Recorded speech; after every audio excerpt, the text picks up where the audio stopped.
Eden. Tibet, kailangan mo umiyak. For the vlog, ano ba? Asa naman ba? Ba't di ako iyak? For today's video mga beshi waps, halongkat ko itong mga video na to kesa sa i-delete ko is nag-decide na lang ako na i-edit sila and i-vlog na lang din. Sayang din, content din to.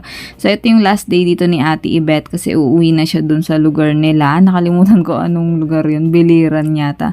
Pero yun nga, tapos eto naman, bumili kami ng street food dito ni Selly kasi nag-crave kami and eto nga, kasama ko Selly dyan, tawa kami ng tawa. Actually, wala na rin si Selly, nasa Dubai na. So, hello sa inyong dalawa, iniwan nyo ako Sa bago ang lahat mga Beshwa, please subscribe to my YouTube channel, Katie's Vlogs, TikTok Katie's Vlogs, FB page Katie's Vlogs, Instagram Katie's Vlogs, sa lahat ng social media account ko. Subscribe nyo ako and follow nyo ako, Katie's Vlogs. Thank you for watching mga Beshwa. Bye, miss you guys. Sobrang miss ko na kayo. Lahat ng nasa pictures na to.